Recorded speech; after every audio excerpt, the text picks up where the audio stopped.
Hello दोस्तों, welcome to Hindi Urdu कहानी TV. चार दोस्तों का खौफनाक एडवेंचर। बंटी और उसके बाकी दोस्त यूं ही मास्टर जी के घर पहुंचे, उनके सहन में उनके साथ अपने अपने वालिद को बैठे देखकर उन्हें सारी कहानी समझ में आ गई थी। उनके शहर को जाने से पहले रखी जाने वाली शर्त में उन तीनों के घर वाले भी बराबर के शरीक थे। वो बच्चे जो छुट्टियों का काम बिल्कुल अवाखिर दिनों में करते थे, अब उन्हें ये काम छुट्टियां शुरू होते ही करना था। ये उनके लिए किसी मुसीबत से कम न था। चारों ने चार दिल को समझाया और मास्टर जी की निगरानी में पढ़ाई शुरू कर दी। इस वक्त स्कूल वाले भी उन्हें किसी जल्लाद से कम न लग रहे थे, जिन्होंने पूरे साल का काम उठाकर 2 माह में करने को दिया था, और इस पर मजीद जुल्म ये कि ये 2 माह का काम उन्हें 2 दिन में पूरा करना था, अगर उन्हें अपनी छुट्टियां मजे में गुजारनी थी तो। चारों लड़कों ने छुट्टियों का काम मुकम्मल करने के लिए दिन रात एक कर दिया। 3 दिन बाद जब काम मुकम्मल हुआ तो वो खुद हैरत ज़दा थे, ये कैसे हो गया। जैसा तैसा काम मुकम्मल करने के बाद चारों दोस्त अपने कुछ ज़रूरी सामान के साथ हवेली के सफ़र पर रवाना हुए। चारों बज़ाहिर तो बहुत बहादुर थे, मगर नीनू के अंदर हमेशा से ही कोई डरपोक लड़का छुपा बैठा रहता था। वो अंदर का डरपोक लड़का इसको बार बार तनबीह कर रहा था, नीनू मत जाओ। मगर नीनू को तो इस बार ये साबित करना था कि जो भी है वो बुज़दिल नहीं है। चारों दोस्त बस के जरिए जंगल के करीब पहुंचे। रफ्ता रफ्ता रात की स्याह चादर जंगल को ढांपना शुरू हो रही थी। वहां से उन्हें हवेली पैदल जाना था। बबलू, बंटू और मंटू तो बिना डरे जंगल की तरफ कदम बढ़ाने लगे, मगर नीनू के तो जैसे सांस ही खुश्क हो रहे थे। वो बाकी तीनों से 4 कदम पीछे चल रहा था। चारों तरफ खौफ के मारे नजरें घुमा घुमा कर वो इनके पीछे आहिस्ता आहिस्ता कदम उठाता जा रहा था।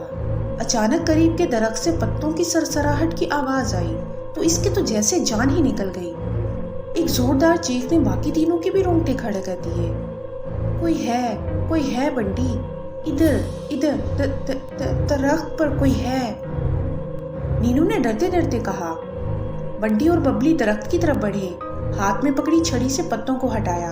दूसरी तरफ नीनू आंखों पर हाथ रखे खड़ा था। डर के मारे उसके पसीने छूट रहे थे। पत्तों में वही सरसराहट और कुछ अजीब सी ऊ आ की आवाजें जोर पकड़ना शुरू हो गई थी। एक दफा तो मंटू का भी दिल दहल गया। दरख्त की शाखों को जरा हटाया तो देखकर उनकी सिट्टी गुम हो गई। एक बार तो उन्हें लगा कि बस अब उनकी खैर नहीं। बबलू चीखा, भागो, और बाकी तीनों सर पर पैर रखकर भागे। नीनू वापसी के रास्ते पर भागने लगा तो बबलू ने खींचकर उसका रुख बदला और हवेली की तरफ कर दिया। थोड़ा आगे जाकर जब उनका सांस बहाल हुआ तो बंटी ने पूछा, दरख्त की शाखों के पीछे आखिर तुमने क्या देखा था?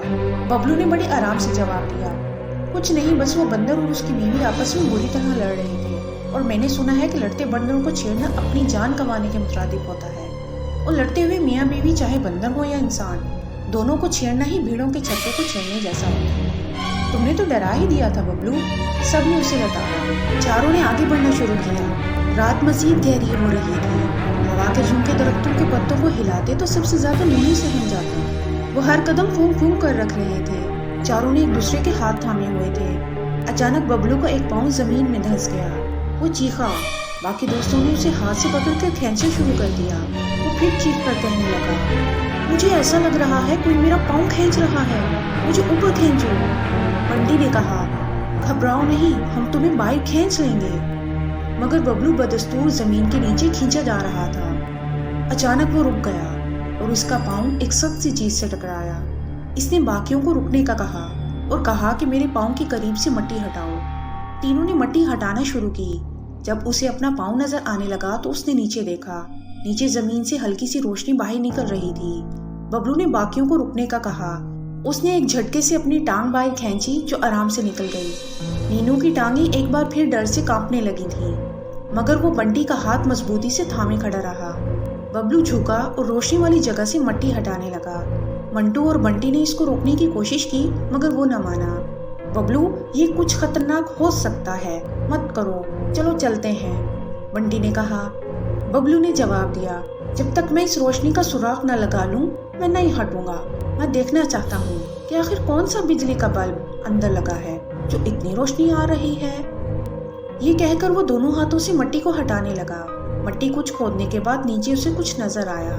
रोशनी की बहुत तेज किरणें इसके अंदर से निकल रही थीं। نینو، ببلو اور منٹو کے چہرے تک روشنی پہنچی تو حیرت سے ان کے منہ کھلے رہ گئے۔ جو منظر وہ اپنے سامنے دیکھ رہے تھے وہ ان کے وہم و گمان میں بھی نہیں تھا۔